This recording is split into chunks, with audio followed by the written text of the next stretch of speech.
Amahoro amahoro bwoko bw'Imana turabasuhuje amahoro y'Imana nagumye abane namwe turabasuhuje abari mu Rwanda dusuhuje abari muri Afurika yose kandi dusuhuje abari muri Aziya, Europe, Australia, Amerika aho muherereye hirya no hino hose no mu buzima murimo bugiye butandukanye ubwaba bugoye cyangwa uri mu bworoheje mwese turabasuhuje Imana nigumye ibe mu ruhande rwanyu n'ubundi muri kumwe muri uyu mwanya Ntasibomana Anastasi muri uyu mwanya w'ikiganiro tumenya amateka mwiyobokamana kinyura kuri Irera TV1 yego buri munsi turabasuhuje rero Imana igumye ibane namwe n'ubundi muri kumwe n'ubwoko bw'Imana duterwa ishyaka no kwiga ijambo ry'Imana no gusobanukirwa icyo Imana Data twese ishaka kugira ngo abe ari cyo dukora kugira ngo tuzagororerwe ingororano nk'abana b'Imana mu bwami bwa Data. Rero intego y'ubwoko bw'Imana ni ukumenyekanisha ukuri kw'ijambo ry'Imana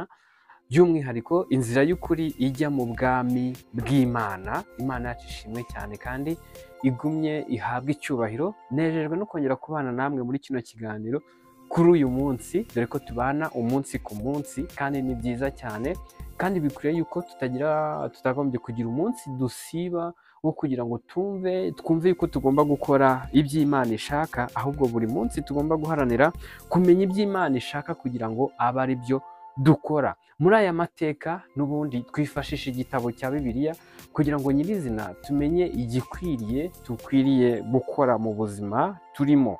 Yego turimo twibaza tuti se abantu babayeho mu gihe cy'aya mateka tuvuga bakoraga iby'Imana ishaka?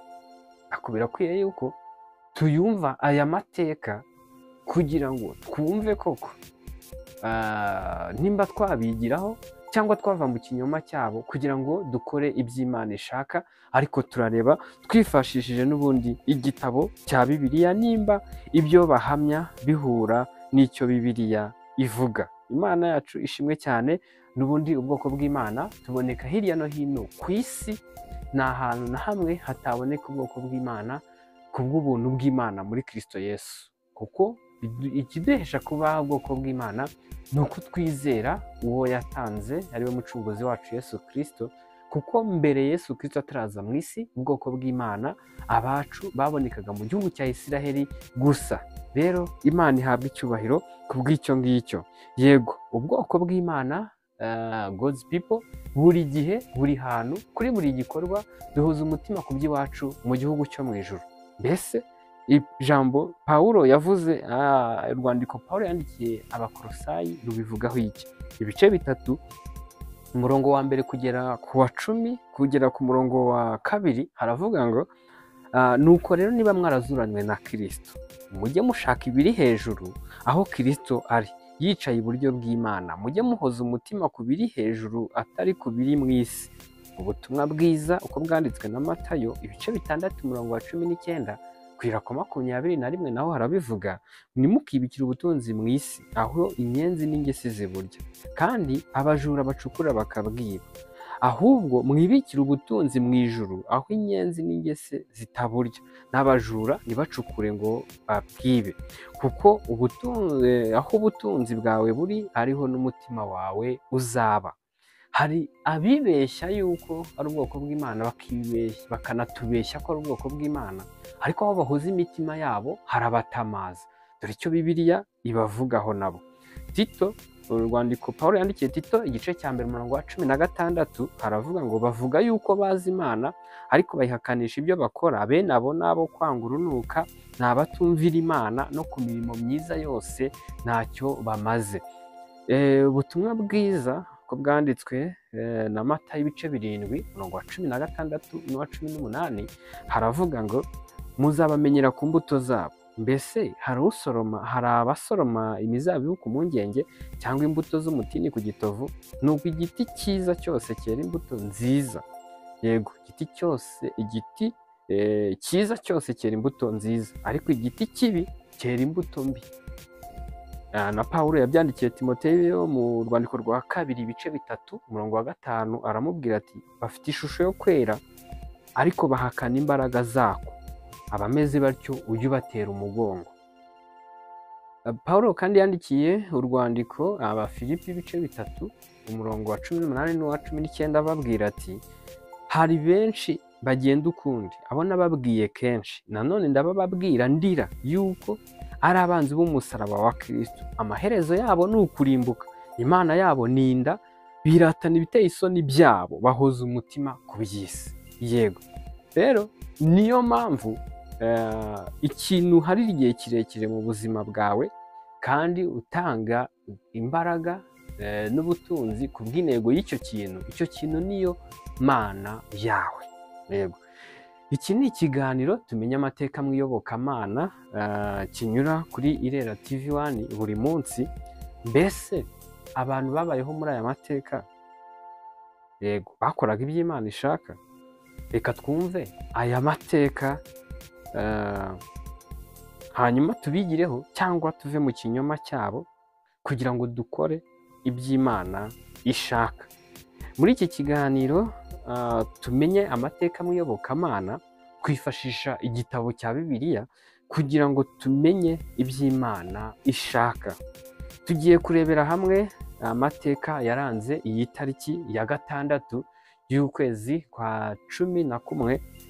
Yego kuwa 6 ukwezi kwa 11 mwaka w'1935 umunyamerika w'ububyutse Billy Sunday umukinnyi wa basketball wabaye umwe mu bavugabutumwa bazwi cyane muri Amerika mbere ya Billy Graham apfa afite imyaka 73.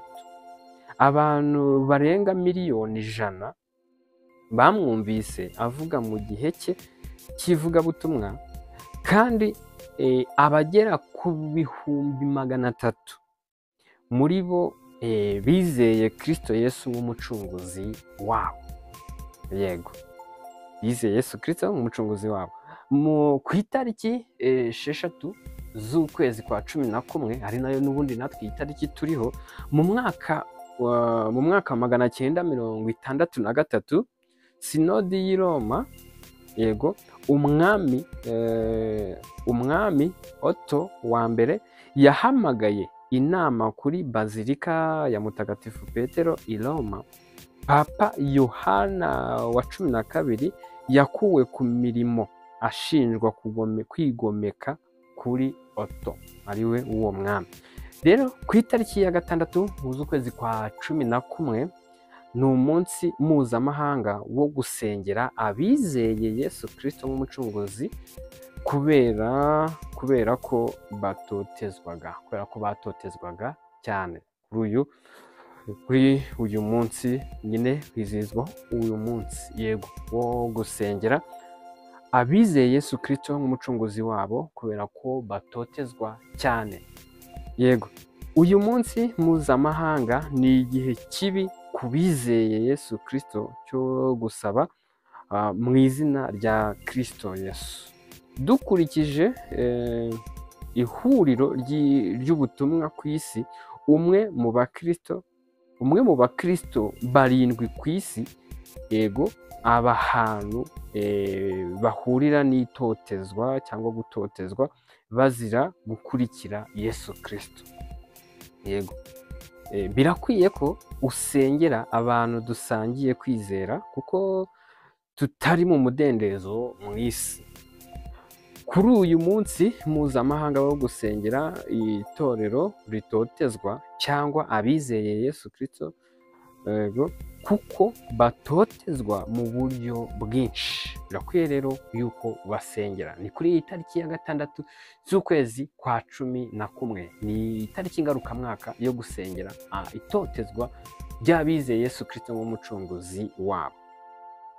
Sengera abizeye Kristo Yesu nk'umucunguzi wabo bahura n'amategeko y'abatuka Imana, birakwiye ko rero ubasengera. Basengere kugira ngo Imana ibashishikarize kandi Imana ibakomeze batere imbere mu byo kwizera nubwo bahura n'akaga gakomeye. Yego kimwe mu bintu bituma abantu bahura n'akaga ni ukuva mu cyaha bakizera Yesu Kristo nk'umucunguzi wabo. Dore igituma batotezwa ngicyo. Dusubireyo, kimwe mu bituma abantu bahura n'akaga ni ukuva mu cyaha bakizera Yesu Kristo nk'umucunguzi wabo. Yego. Kandi nanone akaga gakomeye kagera ku muntu wahindukiye akava muri Isilamu, hanyuma akizera Yesu Kristo nk'umucunguzi we. Uwo nawe ahura n'itotezwa. Yego. Kwanga Isilamu ni icyaha mu bihugu bigera kuri 24, kandi akenshi bihanishego, icyo ni igihano gihanishwa igihano cy'urupfu. Yego. Aha naho ubyumvisheho neza ngo kwanga Isilamu ni icyaha mu bihugu bigera kuri 24, kandi yego ni icyaha. Yego. Akenshi bihanishwa igihano cy'urupfu. Yego. Sengera abantu kugira ngo bagire ubutwari bwo kwizera Yesu Kristo nk'umucunguzi wabo. Yego. Kuri uyu munsi genga iki ngiki birakwiye yuko hongera ukibuka yuko buri gihe ukwiye gukora iyo nshingano yo kujya usengera abizeye Yesu Kristo nk'umucunguzi wabo, kuko barabihorwa cyangwa barabizira. Yego. Muri iki kiganiro n'ubundi cyatumenya amateka mu iyobokamana, twifashishije igitabo cya Bibiliya kugira ngo tumenye iby'Imana ishaka, kugira ngo natwe dukore iby'Imana ishaka. Birakwiye kuba maso kandi ukajya uba bugufi ku bw'ibi biganiro tunyuza kuri channel ya Irera, kugira ngo tumenye icyo kuri tukwiriye gukora, kuko ibihe turimo bigoye n'abatubanje bajya babinyuramo, ariko hari uburyo babinyuzemo kandi Imana ibishimira, ibanezerewe, bikabahesha kuzagororerwa ingororano zirenze uko abantu twebwe tubitekereza. Yego, tugarutse ahangaha tugiye kureba icya mbere, kuko tugiye kurebera hamwe nyine icyo Bibiliya bivugaho, kugira ngo ivuga kuri aya mateka, hanyuma tubigiyeho cyangwa tuve mu kinyoma cyabo, kugira ngo dukore iby'Imana ishaka.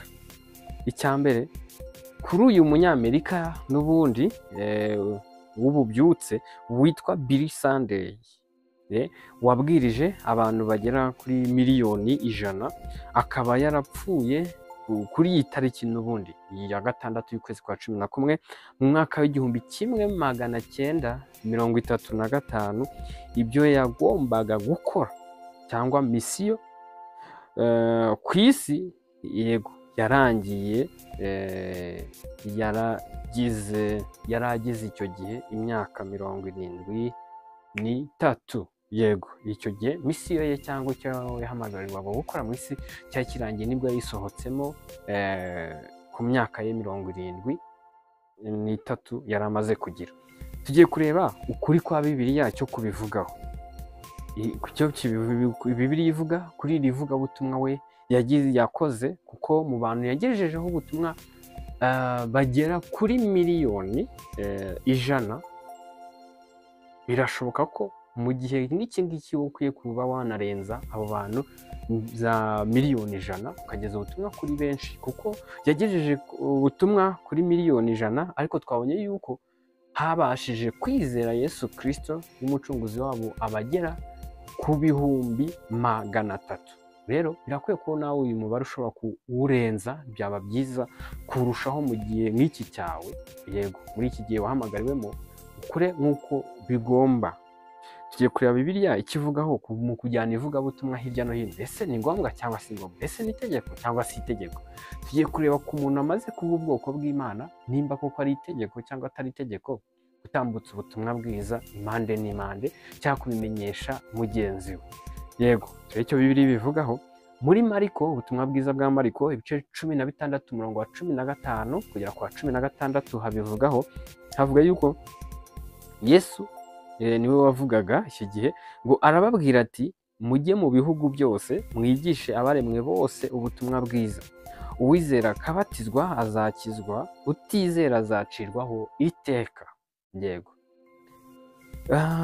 Dukomeje n'ahandi habivugaho byo kujyana ubutumwa bwiza impande n'impande. Urwandiko rwa 2 Pawulo yandikiye Abakorino, ibice 5 umurongo wa 18, yabandikiye ababwira ati, ariko ibyo byose bituruka ku Mana yiyunze natwe ku bwa Kristo, ikaduha umurimo wo kuyunga n'abandi. Urumva ko natwe dufite iyo ntego cyangwa iyo nshingano yo kuyunga n'abandi nk'uko na Kristo yatwunze n'Imana. Turebe urwandiko rwa kabiri Pawulo yandikiye Abakorino, ibice 5 n'ubundi ku murongo wa 19 dukomeza kugera ku wa 21. Yego, niho tukiri. Haravuga ngo kuko muri Kristo arimo Imana yiyungiye n'abari mu isi, ntiyaba ikibabaraho ibicumuro byabo, kandi nanone yatubikije ijambo ry'umwuzuro. Nicyo gituma tuba intumwa mu cyimbo cya Kristo, ndetse bisa naho Imana ibingingira muri twe. Nuko rero turabahendahenda mu cyimbo cya Kristo kugira ngo mwiyunge n'Imana.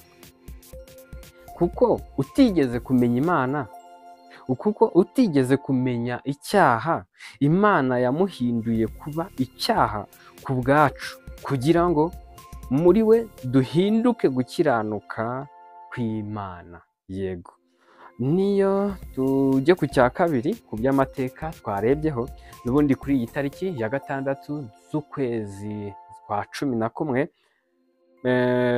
ni umunsi mpuzamahanga wo gusengera abizeye Yesu Kristo nk'umucunguzi wabo, kubera ko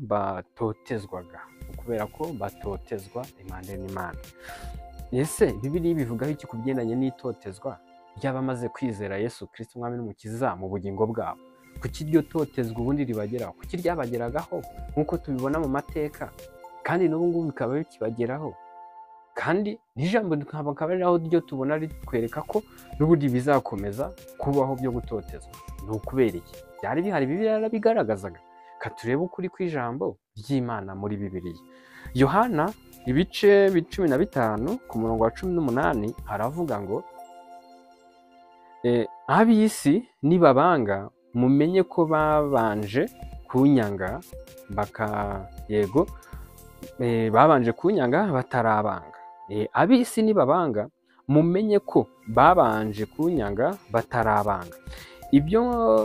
Iyo muba ab'isi baba barabakunze, ariko kuko mutari ab'isi ahubwo nabatoranyije mu b'isi, nicyo gituma ab'isi babanga. Mwibuke ijambo nababwiye ni umugaragu ntaruta shebuja. Niba bandenganyije namwe bazabarenganya, niba bitondeye ijambo ryanjye n'iryanyu naryo bazaryitondera. Ariko ibyo byose bazabibagirira babahora izina ryanjye, kuko batazi uwantumye uwo ari we. Iyaba naje ngo mvane nabo iyo mba naje ngo mvugane nabo, ntibaba bafite icyaha. Urumva ukuntu nabisobanuye? Iyaba naje ngo mvugane nabo, ntibaba bafite icyaha, ariko noneho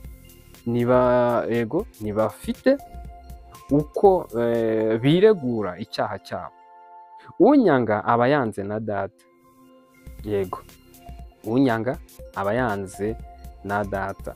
Iyaba narakoreye muri bo imirimo, iyo mba narakoreye muri bo imirimo itakozwe n'undi muntu, nta cyaha baba bafite, ariko noneho barayibonye, nyamara baratwanga njyewe na Data. Ariko byabaye bityo kugira ngo ijambo risohore ryanditswe mu mategeko yabo ngo banyangiye ubusa. Umufasha naza, uwo nzaboherereza ava kuri Data, ari we mwuka w'ukuri ukomoka kuri Data, azamamya. Kandi namwe muzamamya, kuko uhereye mbere na mbere mwari kumwe nanjye. Gihe guhumbisha ijambo ry'Imana ribivugaho ko ibyitotezwa na Yesu Kristo byamugezeho, baramwanze. Yego, aho adumya duhamiriza yuko kwangwa natwe atari ibintu bitunguranye cyangwa ari ibintu bishyashya mu bwoko bw'Imana. No muri Matayo ibice 5 umurongo wa 10 no kugera ku wa 12 n'uwa 43 kugera ku wa 44 haravuga ngo hahirwa abarenganirijwe gukiranuka kuko ubwami bwo mu ijuru ari ubwabo. Namwe muzahirwa ubwo bazabatuka bakabarenganya bakababeshyera ibibi byinshi babamora. Aho ngaho hahise byerekana naho muzanezerwe muzishime cyane kuko ingororano zanyu ari nyinshi mu ijuru, kuko ariko barenganyije abahanuzi ba mbere. Mwumvise ko byavuzwe ngo ukunde mugenzi wawe wange mugenzi wawe. Yego, mwumvise ko byavuzwe ngo ukunde mugenzi wawe wange umwanzi wawe. Ariko njyewe ndababwira ni mukunde abanzi banyu, musabire ababarenganya. Nguko Yesu uko arimo kubitangaza. No muri Luka akomeza hatwereka buryo ki dukwiye kwitwara mu gihe cyo gutotezwa, mu gihe cy'akaga turi mu isi nk'ubwoko bw'Imana. Yego, muri Luka, ubutumwa bwiza bwa Luka ibice 11 umurongo wa 49 kugera kwa 50 haravuga ngo nicyo cyatumye Imana ivugisha ubwenge bwayo iti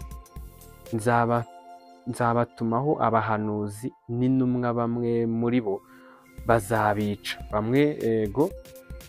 Nzabatumaho abahanuzi n'intumwa, bamwe muri bo bazabica, abandi bazabarenganya, kugira ngo amaraso y'abahanuzi bose yavuye uhereye ku kuremwa kw'isi abazwe ab'iki gihe. Kugira ngo naho ukomeje ubyumva yuko gutotezwa ku bwoko bw'Imana atari ibintu bitunguranye, kandi ni ukuvuga ngo hariya nk'uko ijambo ribyerekana, gunyura mu itotezwa n'ubundi ugakomeza ugashikama, ugakomeza ugahamya, nibyo byongera amagarade cyangwa amaranka, cyangwa byongera amashimwe cyangwa ingororano mu bwami bw'Imana. Tugiye kucyitondera. Ese koko dukwiye kubyitwaramo gute? Dukwiye kubyumva dute? Uburemere dukwiye kubihana ubuhe? Turebe mu Baroma uko habivugaho, harabisobanuraho nanone byimbitse. Abaroma 12 umurongo wa 14 haravuga ngo ababarenganya mubasabire umugisha, mubasabire nimubavume. Yego, abo ngabo ahubwo si ukubaciraho iteka cyangwa uze kumva wakwihorera, ahubwo basabire ngo umugisha. Yego, kandi nimubavume. Yego, kubavuma ntabwo byemewe. Yego, kuko uko iryo geragezwa n'itotezwa rikugeraho cyangwa rigera kuri bagenzi bawe, uko mubyitwaramo nibyo bibahesha amaranka mu bwami bwa Data. Mu rwandiko rwa 2 Pawulo yandikiye Abikorino ibice 4 umurongo wa 8 kugera kwa 9 naho ngiye kumva ukuntu harimo habivugaho. Haravuga hati dufite amakuba impande zose, ariko nidukuka imitima. Yego, turashobewe ariko nitwihebye, turarenganywa ariko niduhanwa. Yego, turarenganywa ariko niduhanwa. Yego, dukubitwa hasi ariko nidutsindwa rwose. Yego, wumvishe amagambo akomeza cyangwa ijambo rikomeza ubwoko bw'Imana aho duherereye hirya no hino ku isi. Yego, rero ndabashimiye cyane ko mwabanye nanjye muri uyu mwanya w'amateka mu iyobokamana. Yego, kuri iyi tariki ya 6 y'ukwezi kwa 11 n'ubundi aya makuru twayatangarijwe cyangwa twayagejejweho na christianismetoday.com na wikipedia.org. Yego, birakwiye ko mu gihe nk'iki ngiki dukurikije amateka twiga cyangwa twumva kuri channel ya Irera TV1 buri munsi, birakwiye yuko witondera ibyo wigisha. Birakwiye ko witondera ibyo wigishwa hirya no hino, kubera ko isanisha ushobora gusanga urimo kugendera mu kinyoma cy'igihe kirekire, kubera ko utakurikiranye ngo uze kumenya icy'ingenzi Imana irimo gushaka icyo ari cyo. Ariko biroroshye kukimenya kubera ko muri iki kiganiro tumenya amateka mu iyobokamana, twifashisha igitabo cya Bibiliya kugira ngo tumenye iby'Imana ishaka kugira ngo abe ari byo dukora, kuko n'igitabo cya Bibiliya niho dusanga imvugo y'Imana Data wa twese yo mu gihugu cyo mu ijuru, nk'uko Pawulo yabihamije mu rwandiko rwa kabiri yandikiye Timoteyo ibice 3 ku murongo wa 16 avuga ati ibyanditswe byera byose byahumetswe n'Imana. Yego, murakoze cyane. Birakwiye yuko wowe utarakora subscribe wayikora kugira ngo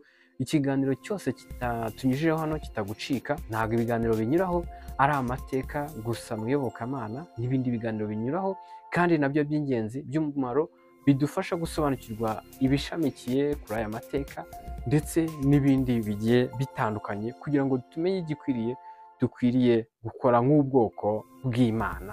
Yego, rero n'ubundi mwari muri kumwe n'ubwoko bw'Imana. Duterwa ishyaka no kwiga ijambo ry'Imana no gusobanukirwa icyo Imana Data wa twese ishaka, kugira ngo abe ari cyo dukora nk'abana b'Imana, kugira ngo tuzagororerwe ingororano mu bwami bwa Data. Yego, murakoze cyane. N'ubundi ubwoko bw'Imana, intego yacu ni ukumenyekanisha ukuri kw'ijambo ry'Imana n'inzira y'ukuri ijya mu bwami bw'Imana. Kandi ubwoko bw'Imana tuboneka hirya no hino ku isi hose kubw'ubuntu bw'Imana muri Kristo Yesu, kuko mbere Kristo ataraza ubwoko bw'Imana God's people babonekaga mu gihugu cya Isiraheli gusa. Yego, rero ubwoko bw'Imana God's people buri gihe, buri hantu, kuri buri gikorwa duhuza umutima ku by'iwacu mu gihugu cyo mu ijuru. Yego, turabashimiye cyane ko mwabanye natwe. Aya mateka cyangwa ikiganiro tumenye amateka mu iyobokamana nakagaruka, na hejo tuzasubira. Ubuntu bw'Imana n'amahoro y'Imana bigwire muri mwe, mubiheshejwe no kumenya Imana Data wa twese na Yesu Kristo umucunguzi wacu. Murakoze cyane.